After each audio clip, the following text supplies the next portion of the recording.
this is not a panel discussion, everybody against Andy, although he can really defend himself.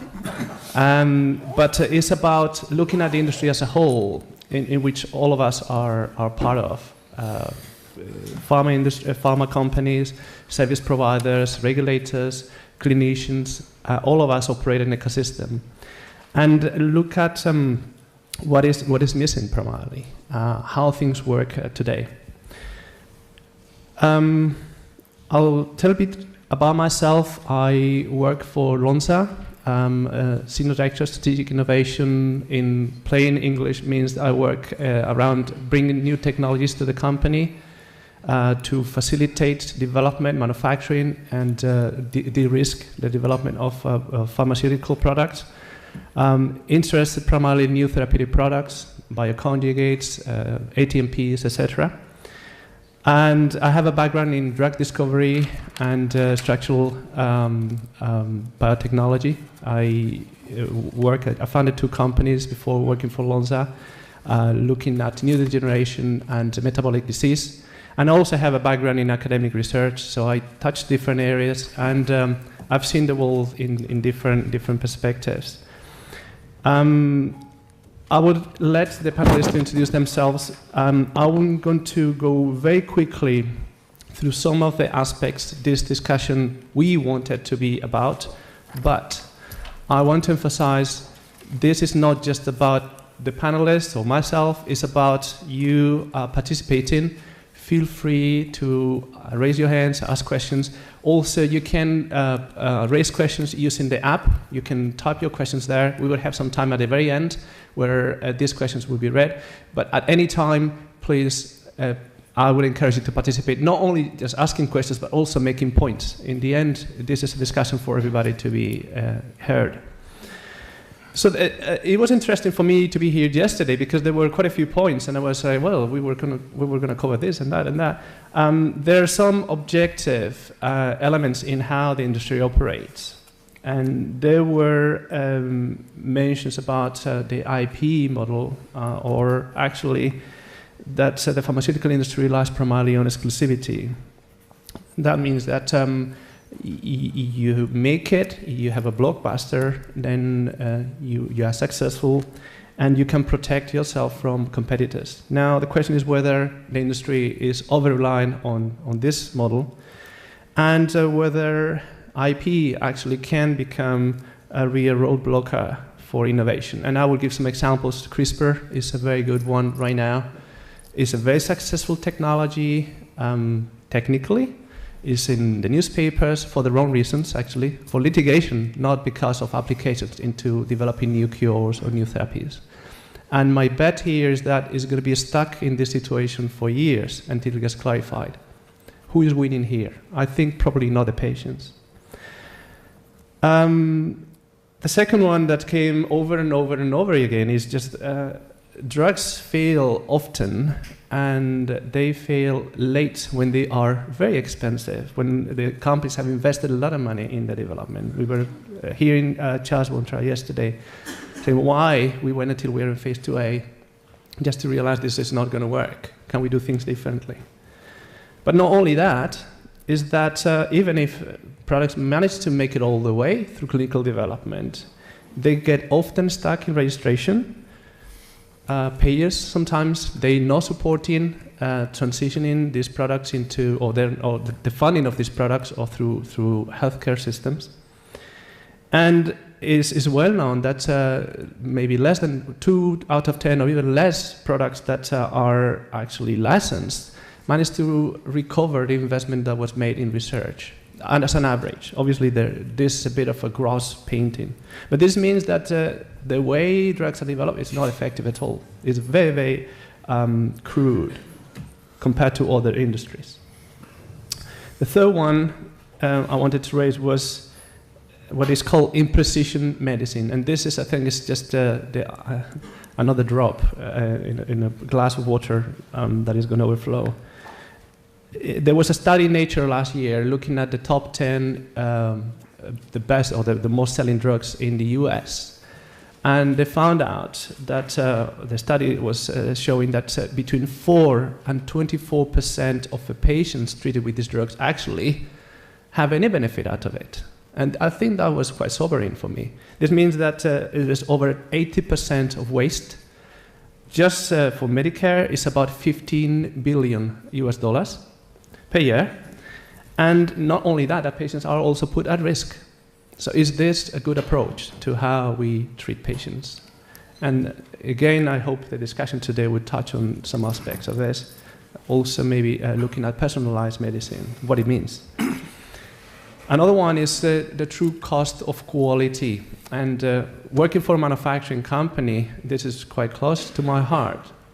If you look at how pharma operates compared to all industries, I was talking to Andy yesterday, and I was telling you, well, pharma operates at a 3 to 4 sigma. Actually, some companies operate at 2 sigma. I know AstraZeneca is not one of them. Semiconductor industry operates 9 sigma, but the impact of this is that there's an investment, a cost to the industry, to the companies operating in the industry, between 20 and 40% of sales is invested in putting right these quality flaws. And this is the cost of recalls, this is the cost of remediations, this is the cost of impact in patients and users, etc. This is awful. I mean, you look at no oil industry could operate under these circumstances. Semiconductor, they spend less than 1% in quality. So I think this is quite an interesting point also to have in mind. How do we assess quality, and why are we in this business, what we try to achieve? And finally, the last point I wanted to raise, and this is far too much talking for me, is the patients and clinicians and how they're engaged in the process. And there were 2 things that came up yesterday that I wanted to raise. One was there's an issue with supply of drugs, even generics at the moment. There's a big pricing controversy, and we saw this in the last few months in the States, all sorts of different characters, some of them very colorful, operating business models that rely on pretty much boosting the price of drugs in order to making a profit, and which is fine. I mean, it's, as in any other industry, pharma industry needs to make a profit, but clearly we, as an industry, has a very bad press. We are perceived as profiteers, and we are not having at heart the interests of patients and the interests of healthcare. Can we do something about it? So that is all for me, just a starting point. And I would like now to let the panelists introduce themselves and add their contribution or their perspective to initiate the debate here. Andy, you want to start? Yeah, thanks very much. With the title, I feel like saying I'm Andy Johnson, I'm an alcoholic, but that's a different story. So I am Andy Johnson. I'm someone who spent their whole career in Big Pharma. So if that's like being an alcoholic, I'll own up to the admission. I've spent the vast majority of my career up to now in drug development. I was incredibly fortunate that I was involved in some really significant medicines, both early in my career and later in my career. And that had a kind of profound effect on my attitude and my view of the business. The first 2 compounds I ever worked on got all the way to market. I made the first kilogram that was ever made of Faslodex, an important breast cancer drug, and I made the first kilogram that was ever made of Arimidex with my own hands. And that has a kind of profound effect on how we look at the industry, so I have a very personal view of the industry. I think one of the key things that I think is an issue that we need to address is it kind of in this title, because it's an amusing and provocative title, you know, find it, file it and flog it, but what it speaks to me is the extent to which R&D in the pharma industry is compartmentalized. So many pharma industries have a discovery organization whose job it is to find a molecule to put into development. And they're incentivized by finding molecules to put into development. And then they have a development organization whose goal it is to drive the product through to registration and get approval to market that product. and then you have an organisation which sells it. And for me, that's a fundamental issue. For what I believe would be a much more effective model is that if you could begin with the end in mind, you start off with, what does the patient actually need? Now, that's a very difficult thing to translate back through, what is at the fastest 4 or 5 years and is at the slowest 20 years. But we need that overview, and we need to obviously speed up that process. But the concept of doing this in 3 chunks, I think, is always going to lead to a very difficult situation. So what we need is, we just need a pharma development model that much more reflects the way other industries develop products, which is to start with what is the unmet need, and then to work to meet in that need. So pharma is fragmented for many reasons, one of which is the scientific and technical base that it needs to do particular areas. But I think overall, one of the things that we have to do is to be much more end-to-end and much more focused on actually how will this product be used by people, and how will it be paid for, how will it be used in the healthcare ecosystem. So, really interesting debate today. I think everybody needs to look at how they do things, but everybody needs to learn. I was a bit depressed yesterday. There was a lot of doom and gloom. If you look at some of the, the advances that have been made in my career, which is getting a bit long now, but when I started in the industry, it was the Tagamet, Zantac. People were still going into hospital to have stomach ulcers treated surgically. Nobody does that anymore. And it's that kind of step forward that when you look back and say, yeah, this is, this has been a significant step forward in the way healthcare is provided. So there's a lot of doom and gloom, but as I said yesterday, I'm pathologically optimistic, and I think, especially with the acceleration in science now, and what we're learning around, particularly how we analyse data, how we can simulate and model, that we'll start to be able to do this a lot more effectively. Thank you. Gary, you want to? I'm Gary Acton. I'm a medical oncologist based in London. Part of my time I work in the Centre for Drug Development at CRUK, just up the road, and Nigel, the head of my department, is sitting uncomfortably right in front of me there. The rest of my time I provide strategic oncology drug development on a consultancy basis to a variety of smaller European and US biotech companies. Obviously, as an oncologist, my perspective is predominantly from the oncology area. If I have any claim to validity in terms of insights, I think it's that I am unique in having been directly responsible for 3 phase 3 failures in a row and the subsequent consequential implosion of a well-established UK biotech company, which I think gives me a unique insight into some of the issues and difficulties of how we currently approach the drug development process. And my thesis, if I have one, is that in the context of oncology, the time has come now for a historical revisionism and a deconstruction of the entire regulatory framework that we currently work within, so that we largely remove substantial elements of that and devolve responsibility for determining the clinical appropriateness of drugs to the patient-physician access, rather than the detached, anonymous regulatory context that we currently work within. And I hope we have an opportunity to explore that a little bit later on. Brilliant. Thank you. Graham? Good morning, everybody. I'm Graham Cox. I work for Consortio. I'm not a management consultant, but I am a consultant, and I think it's important to distinguish the difference between the two. Management consultants, we do a lot of work trying to clear up the work that McKinsey's done on organograms, which we've already alluded to in terms of the siloed effect of pharma. What we do is we're basically very experienced pharma professionals. Andy was mentioning about the Zantac days, and I remember the Zoladex days, which was really, you know, the castration moving forward to an injection every month or 3 months. So yeah, good old days.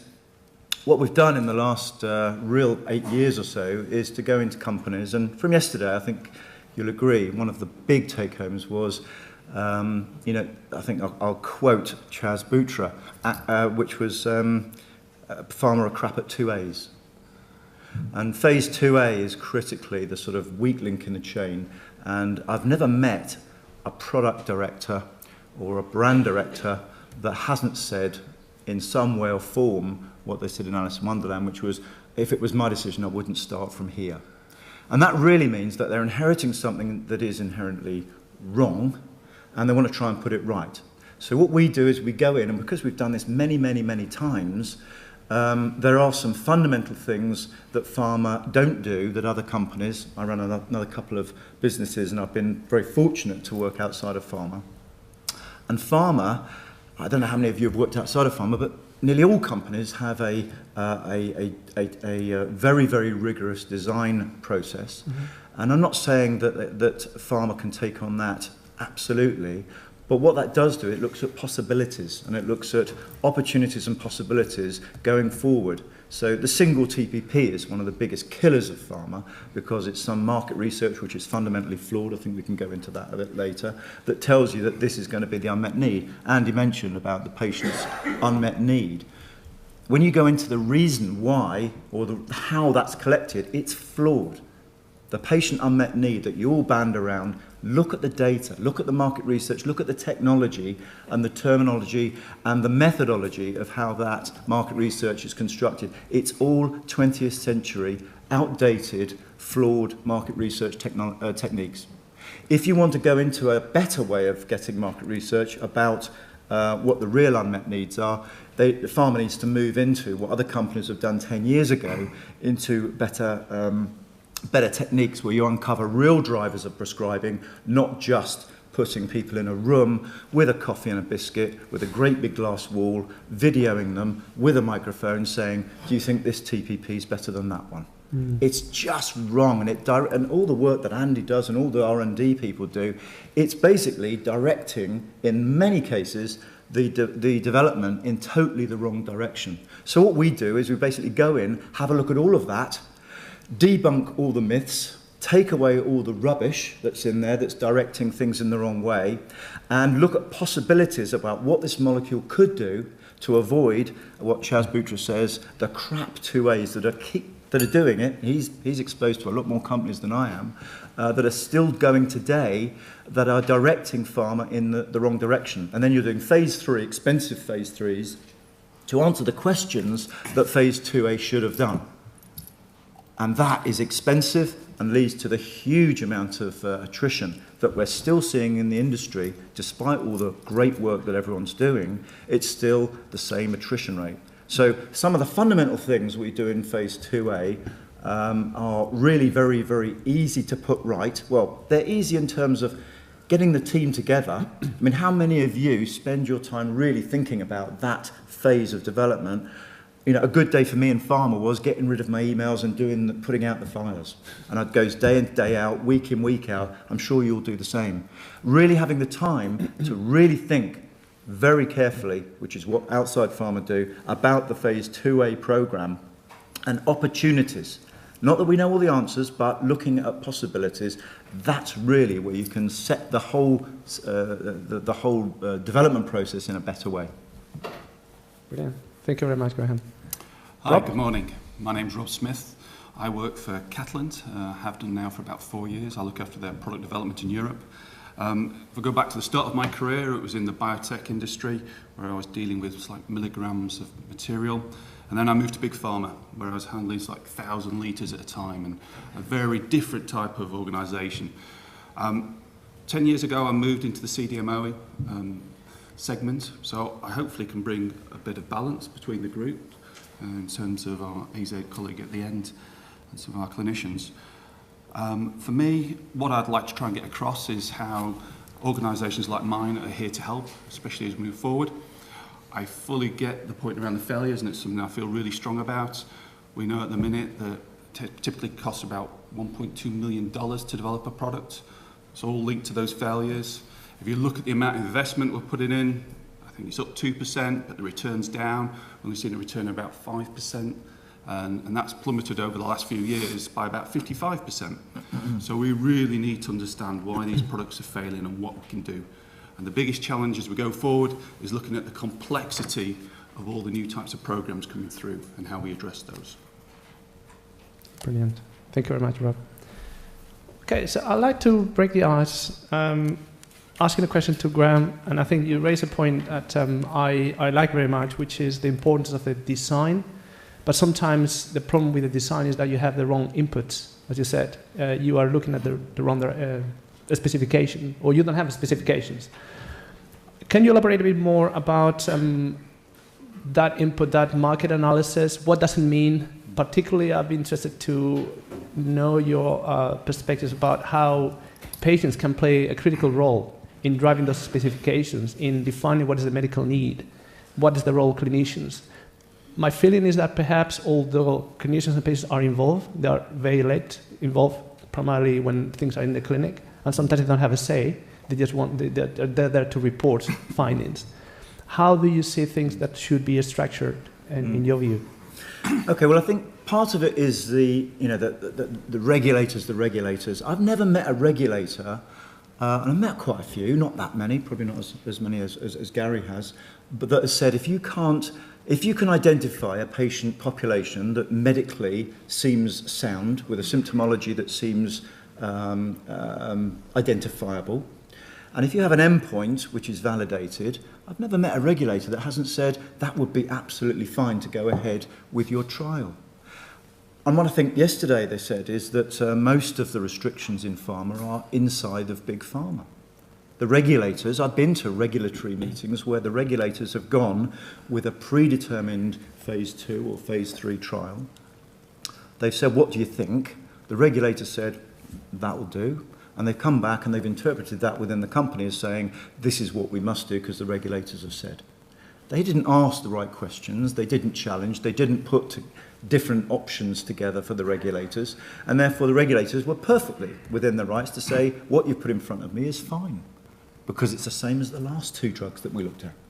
So I think there's that bit of it, which is the internal resistance to challenge, and that really I think needs to be looked at. I think the other side, which you alluded to, was the collection of what is the unmet need, the patient-centric world that we're all living in. What is the real unmet need? And really just harping back to the methodology by which you get the unmet need. If you're commercial people, you'll probably know that it's flawed. If you're technical guys, just go back and ask to see the methodology by which they collected the unmet need. It's flawed. And I was head of market research at AstraZeneca in the neuroscience area. I basically refused about 80% of the market research proposals because they were not going to answer the question which was being asked. Conjoint analyses. There's books and papers been written on how it's a waste of time and a waste of money to do these massive great conjoints that everybody throws in their bits that they want to get answered. And you put in this big black box, computer spews out things, and then you say, well, if you had this claim changed and you put it in the computer, how much market share will you get? It's absolute tripe. And people still do it. Do you know why? Because they did it last year and they did it the year before, and people will look at them a bit oddly if they refuse to do it. So there's about 10 billion, I think, the last time I looked, dollars spent on market research. Probably 80% of it is absolute waste. Not only that, it directs the development, all that good development, in possibly the wrong directions. So I think there's some real good challenges, to pay for all of this and your fees and your coffees and everything today. If you can just take one thing away, it's just to go back and challenge that market research. And this is what, I have other companies and I have consultants into my company because I can't see my company because I'm too close to it. If you bring in consultants outside that can be objective, if marketing or clinical say, if Andy says to marketing, I don't believe the market research, it's just infighting. You would say that, wouldn't you?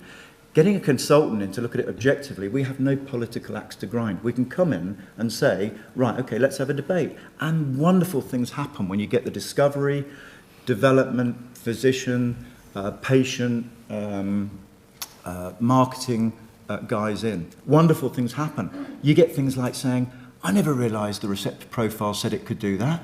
Goodness me, that's interesting. I never looked at the IB before. What's the IB? Marketing people. What's the investigator's brochure? It's the first detail aid the doctors ever see.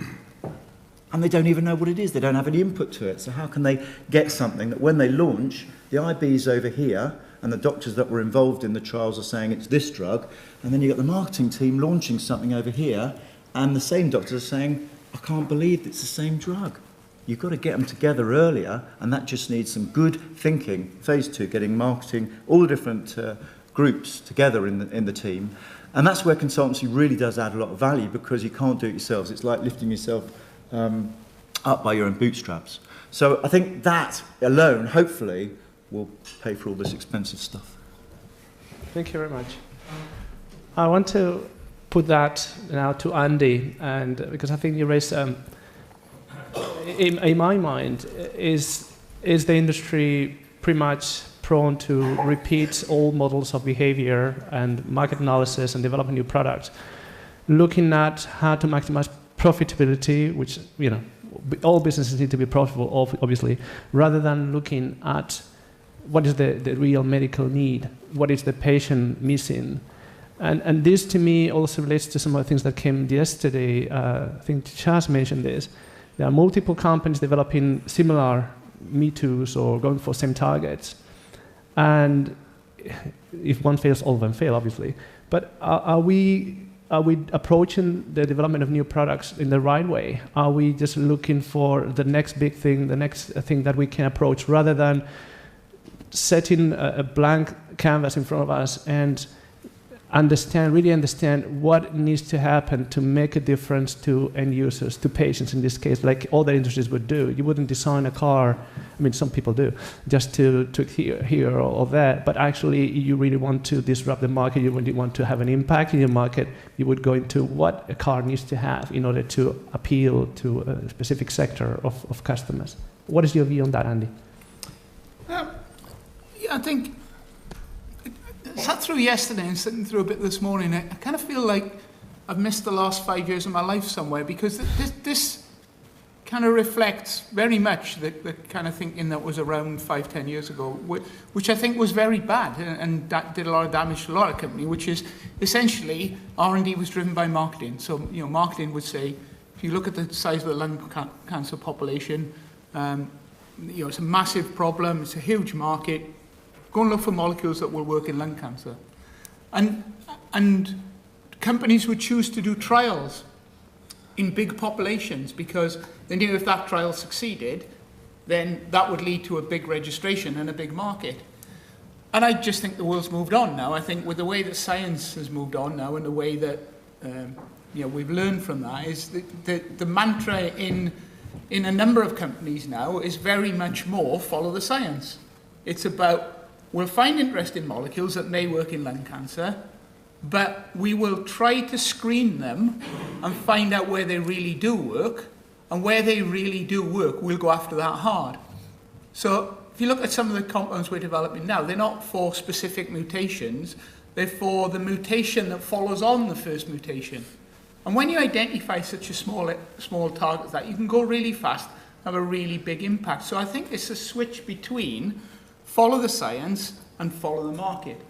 And it's a bit of an act of faith that says you follow the science, and if you understand the science fast enough and you work well enough and you work with the right people, you'll find a path to market that will work. I think there's another area that I'm really interested in as well, which is, I think it picks up on Gary's point about regulatory. There's two things about regulatory. One is we're in this mindset continually of phase 1, phase 2, phase 3. And really what we just need to do is figure out the development path that gets this molecule to a patient. That's one aspect. And then I think there's another aspect which we're just starting to explore, because we're working with companies like Patients Like Me, people who have you know, a better view of of how drugs are used in the healthcare ecosystem. But one of the things that we're really interested in is in the concept of symptoms that matter. So if you look at the registration pathway for rheumatoid arthritis drugs, what you have to meet is a score. You have to get registration, you have to change a rheumatoid arthritis score, which, to be honest, is pretty meaningless to anybody other than a regulator. If you talk to a rheumatoid arthritis patient and you ask them what they want to do, they actually say, what I want to do is I want to be able to walk around the park and play football with my grandkids, and I want to be able to do my gardening. Mobility. Yeah? So regulatory pathways to market say what you actually have to do is make a statistically significant improvement of this score, which in its description, I looked it up yesterday, says this data is fed into a complex algorithm. Yeah?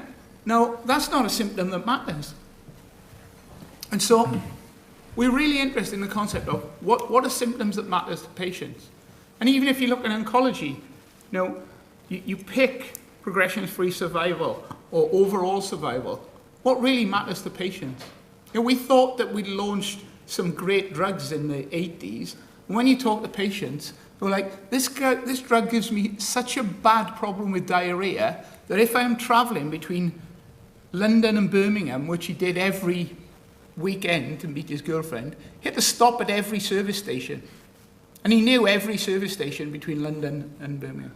And we thought we developed a great drug and it was rubbish. And okay, that's a side effect that matters. But what are the symptoms that matter to patients? How do you get to those patients as quickly and effectively as you can? So for me, that's the kind of perspective. One is follow the science, not the market. And then the other one is, what are the symptoms that matter and how can you start to develop products that address those? But Andy, you mentioned there about you have to do this for regulatory. You don't. You don't have to follow it. You know it's wrong, and therefore you can go and work out a better symptom endpoint that you can put in. You only do it because it's the easiest thing to do, because regulatory have already signed off on it. So you don't have to. It's just that the problem is self-perpetuating because you do. Well, if you look at how you get a molecule registered for rheumatoid arthritis now, that's the pathway. You can try to change the pathway. Yeah. Yeah? Yeah, and exactly. And I've never met a regulator that hasn't said, come to me with some fresh ideas. But they don't. Who don't? The pharma companies don't. They just say, that's what we've got to do, so we'll do it. Well, there's a choice, isn't there? Either you spend the time having the argument, or you say, actually, what you should do is focus on the patients, on the symptoms that matter. And if you change the symptoms that matter, what you would believe is that the score would change as well. And if your primary endpoint is a different one,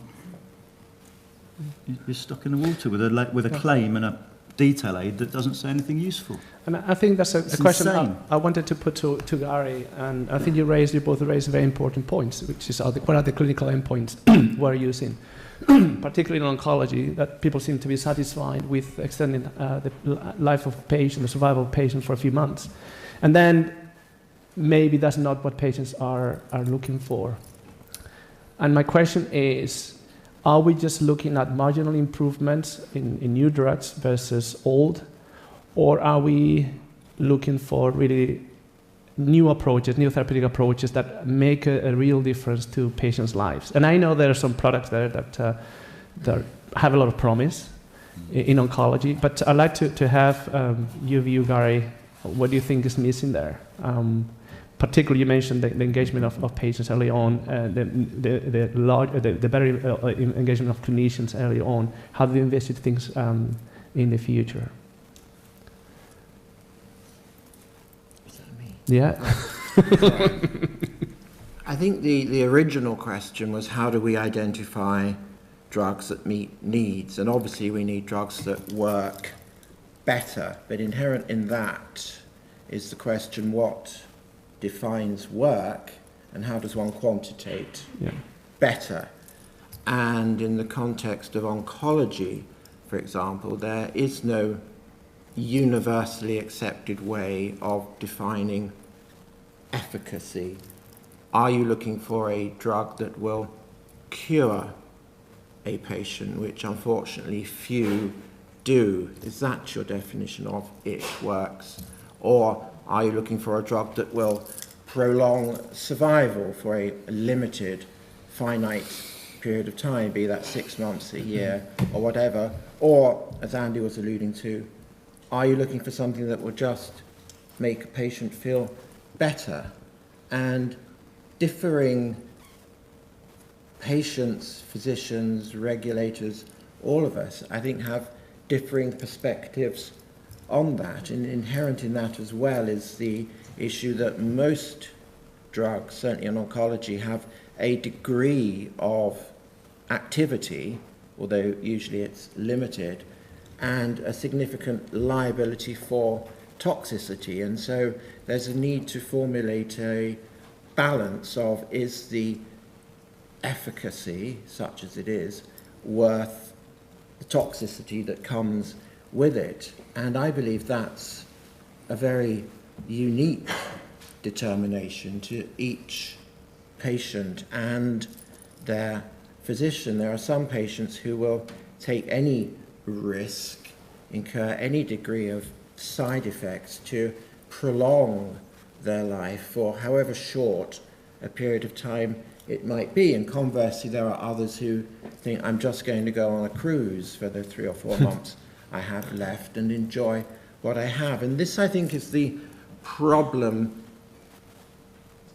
in assessing, do oncology drugs work, that there are so many differing dimensions to it, and it ultimately devolves down to this efficacy toxicity balance, that it's no longer appropriate, in my opinion at least, for that to be left to regulators to make a public health determination of whether a drug should be approved on the basis that the efficacy is justified in the context of whatever toxicity there may be. But that needs to be devolved down to a private health determination of individual physician-patient relationships. And that's going to become more relevant as we see a progression in the management of cancer towards increasingly many conditions, while still not being curable, being transformed into chronic conditions that will be managed with very many sequential therapies over probably many years of the patient's remaining life, which emphasizes and magnifies the necessity for the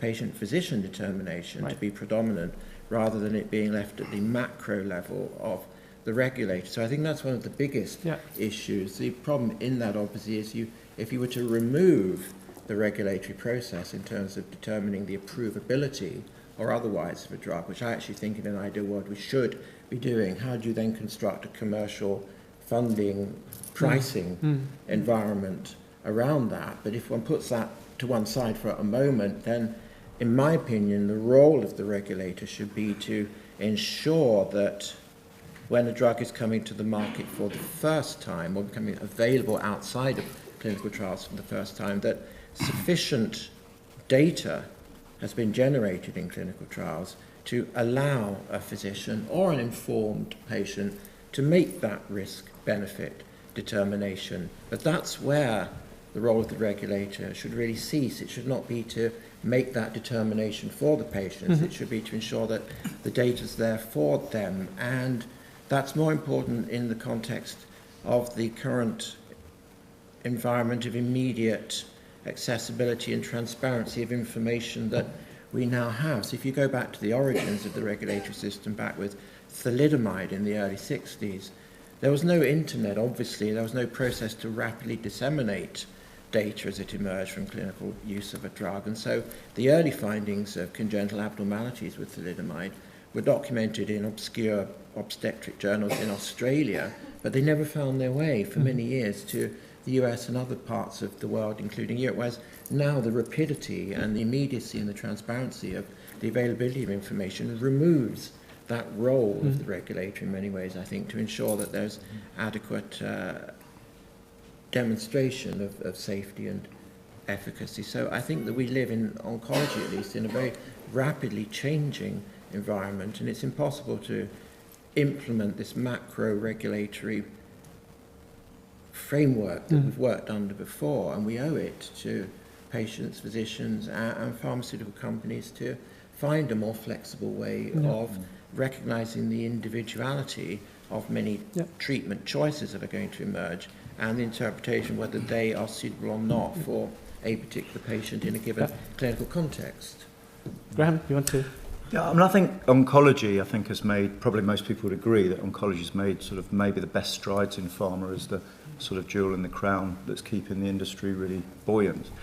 But I think you remember when the train and the coach industry were looking at each other in terms of pricing and looking at each other as main competitors, and neither of them looked at the aeroplanes that took the business from both of them.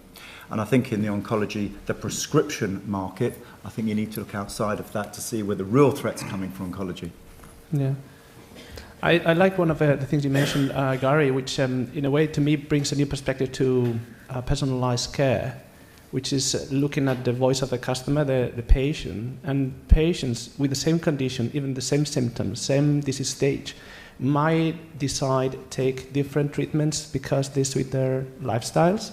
You might have a perspective that I like to be alive for as long as I can because I want to spend time with my family, etc. Or you might decide I want to minimize my symptoms so I can enjoy 4 months of my life, and live to the limit. And this is a bit extreme and a bit unfair of what patients go through. But I think to me it reflects that although there is a lot of interest in the research stages to really address the mechanisms of disease, maybe the industry is not good enough at listening to what the patients go through or what the patients want to do. And in a way, it's empowering patients and clinicians to make the right decisions to their individual choices rather than coming from a more hierarchical approach, regulatory, and just say, well, this is the way we have to do it. Well, I think if you look at... Sorry, okay. No, thank you. I think if you look at the way that the data is collected, I think Andy's quite right to say or dismiss what marketing say as being the patient needs or have his own views. I think you're quite right to challenge it. I think that the conduit by which the patient needs come through to the development side is usually through the marketing functions. And as I said before, it's flawed. So I think that by moving forward to a more of a behavioural economics model, I mean, if you'll just write down Philip Graves and Consumerology, it's a great book, it's a great fun book, and read that, you'll realise really simply how the market research that the drugs industry do is flawed. So, don't say that we know about the customer needs, because I don't think that they do. If they do it properly, like non-pharma companies have been doing for many years, I think they'll get a greater insight into endpoints and unmet needs that really need uncovering, and then you can go back and have a good discussion with the regulators. But I think the way that it's captured at the moment is really dubious. Andy? Can I? Yeah, sorry. Oh, sorry. Go ahead. I was going to add something to that. I recently was out in the US and I managed to go and see a customer, and they were set up such that they did RX products and OTC products. And they realised on the OTC products, they really need to understand the customer, the patient. So they built a nice house, they've got video cameras in there, they invited people to come in, stay over. They saw how they interacted with the products that they were selling. Yeah, they had a social meeting area where they'd sit down with them and have forums and understand more about the drugs and their impacting, how affordable they were, how easy they were to use. Yet you ask the question of them, why are you not using this on the RX? And it goes back to, well, because the regulators aren't interested in that. Now, I do know the FDA, not necessarily I'm defending the regulators, the FDA are encouraging those types of debates at the minute. We just need more of that. I think I find they always have. I think regulators are fine. They're an open door. I just think pharma are scared. They don't go to them and actually challenge them. They love challenge, but... It's easy not to challenge, isn't it? It's easy not to challenge, yeah. Keep doing what you've done. Get an old protocol off the shelf from 5 years ago, stick it in front of them. Is that going to work? Of course it will. Off you go. I mean, that's really what this comes down to, and I think it's summed up beautifully by yesterday's conclusions around, just the thinking that goes into the 2As and setting the course on the right way. And I spend my life going around companies looking at these, and it's really all the answers are in the room. All the answers are with the experts working in the pharmaceutical company. I haven't got the answers, but what I can do is create the environment where those experts can challenge each other And most of them say, I've never done this before. In my whole career, I've never sat down and had this discussion about this product, what it's going to do with all of these different experts. Sorry, and it's really interesting. I just realized we taken a lot of time. I apologize. I'd like to open the floor for questions. And there's a few. And if you could put any questions that have come through the app up there, please. You want to?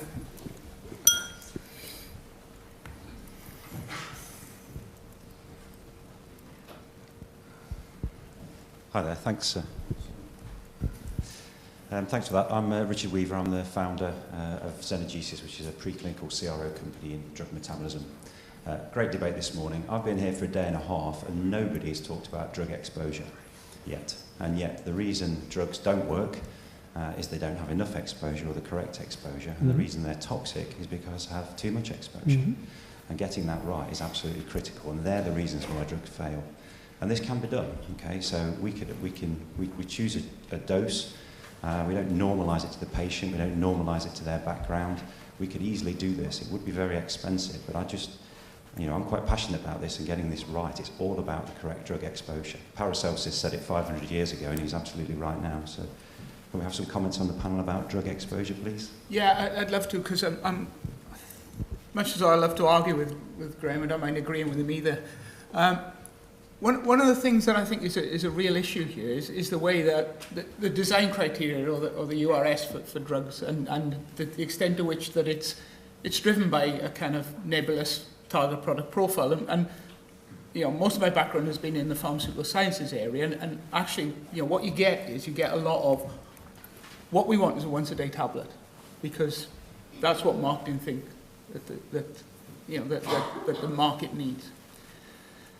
And what we tried to do is actually, I'll go back to this a lot because it's kind of the new mantra, which is to follow the science, which is to actually then go back and say, talk to the biologist and say, what do you want this drug to do at the receptor?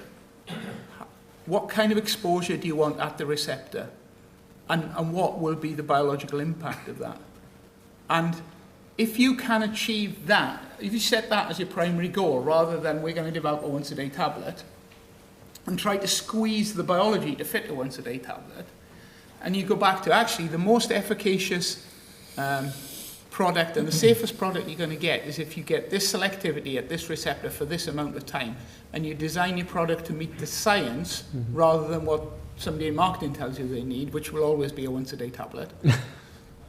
that will be the, that will solve the exposure problem. But I think it's what you're aiming at. That's exactly what I'm saying. Yeah.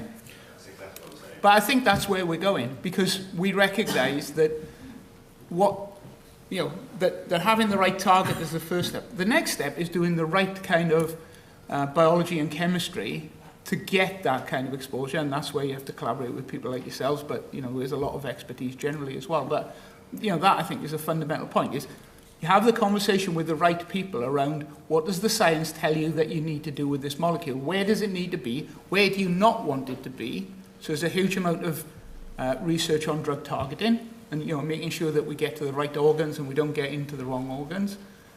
I think that's the debate that's happening now. But I think the issues that we've had in the past have been, what we should develop here is a once-a-day tablet, and then you end up with too much exposure in the first few hours and not enough at the end, because that's your design criteria. You have to follow the science and the biology and what you really want. There was a question here, and then Graham, maybe you want to answer after that. Sorry, I want to have some more questions from the audience here. Please. Yeah, Martin Ash from NSF Health Sciences. I've been in the industry for 35 years, worked with Andy at AZ for many, many years. And, when I listened to the debate yesterday, I listened to the debate today, there's no question that we as an industry have done incredibly well. But when you listen to the attrition rates, the statistics, it's really difficult to argue anything about what Graham is saying. So why are we so reluctant? Because what fascinates me is the thinking at senior levels in the industry that drives the decision making.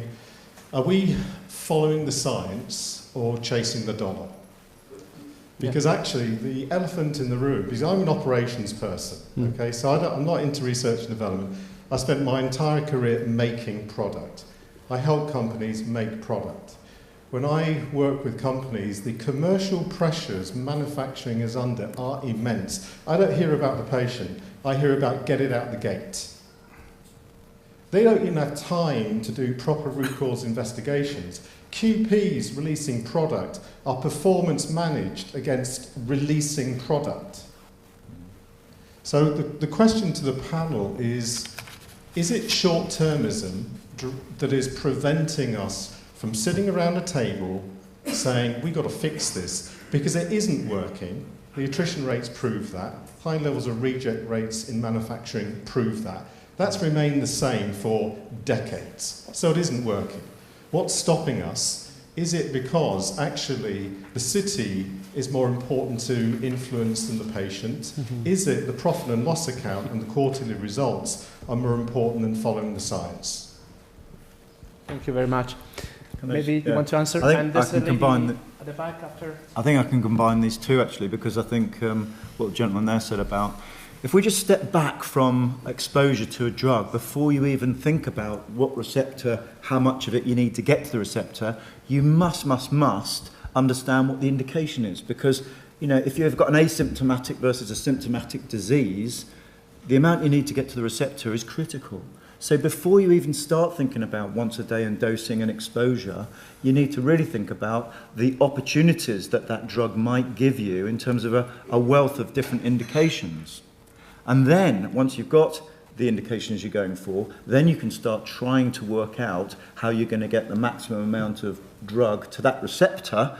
And there's a lot of great technology that helps you sort of do that and drop it where it's supposed to be.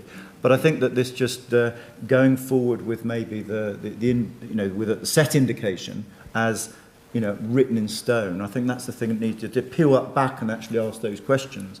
I think to your point, I think it's a mindset in terms of the, I had board members coming round to me looking at the sales for the last week and the last month. Mm.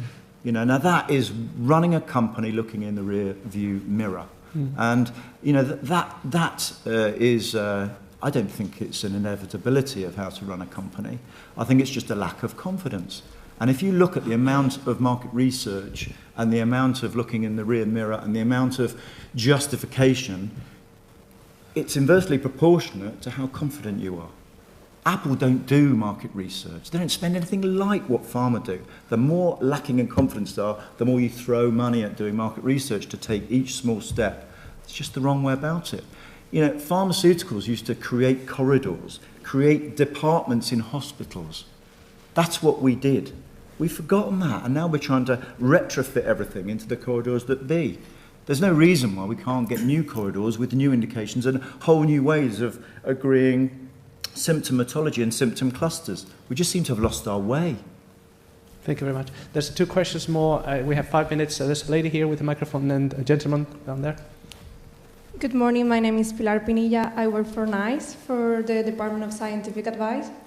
So I'm actually delighted to hear the panel today mentioning the importance of design, early engagement, and the importance of hearing the patient voice. Because basically, at the end of the day, what we want and health technology assessment bodies wants to see is improvement, final improvement to patients. And we want those outcomes being collected. So I'm delighted to see that the panel is considering that's the way to go. However, the panel has talked about the regulators. The panel have talked about the importance of pharma, but the panel haven't mentioned the payer at all. Uh-huh. So, and we are there offering the opportunity to pharma to have an early engagement and to hear what the patients wants to see being collected in a clinical trial. That is what the payers wants to see being collected in a clinical trial. I think that you, Graham, really pointed out a good point saying, well, basically, the regulators are open to see other endpoints as long as you provide them and you ask the right question. So, and I completely agree with you. I think that asking the right question is the key. And providing scientific advice parallel with the regulators and the HTA bodies, if you hear the conversation at the end of the day, you can see how the regulators and HTA body actually agree on many things, and regulators are open and actually consider, well, basically, yeah, that endpoint that you are pointed out makes more sense. So my point is more just a comment, basically. Why you think that companies are more reticent to hear the payer's voice, to seek early engagement with payers, which actually involve patient experts during the scientific advice meetings? Just a second, because we have a little time. I'd like to get another question, and then the panel might will have the opportunity to answer. Thank you. Tony from Consortio. I think that one of the key issues is not necessarily asking stakeholders the right questions, it's asking them directly those questions. Because in most cases, people, one, don't know what they want, and often they can't access it, they can't articulate it because it resides within their non-conscious. So going and asking a patient what they want often leads to the wrong product being developed and consequently failing as it's commercialized. Any thoughts on that? Thank you very much. I think to the first point, I mean, the reason why NICE have a great problem is because if you look back, and I might be wrong in terms of what's in phase 3 now, but half of phase 3s do trials that are showing non-inferiority against the market leader, which is going to be generic by the time they launch. Now, that's a very difficult position for NICE to be in, because I wouldn't approve it, because they're asking for a lot more money for it, for something that's already there. So I think it goes back to this whole thing. The payer view, the payers will pay for something if there's something worth paying for. It's really simple. And pharmaceutical companies tend to do trials which are the same trials they did before, because the regulators say they must do them, which I think is wrong, and they come up with the same endpoints, and they do non-inferiority because they're scared that their drug hasn't properly done in phase 2A what it should have done, which is show it's good. And therefore, in phase 3, they're doomed to failure, and poor NICE are there sitting there saying, well, we can't approve this, or we don't think it's value for money, because you're asking for a lot more money for something that's the same as something out there that's generic. It's really simple stuff. The payers are NICE, and all those bodies would be delighted to see a drug that had not just better, but a different patient selection, a different endpoint, something that patients actually valued. They would be delighted with it. But where is it? Okay. Thank you very much, everybody. We have 30 seconds to go. So I think that sums it up really for today. I want to thank the audience and the panelists for their generosity to be here and to be engaged in this dialogue. And I hope this discussion was of value to you all. And I look forward to have further discussions during the breaks. Thank you very much, everybody.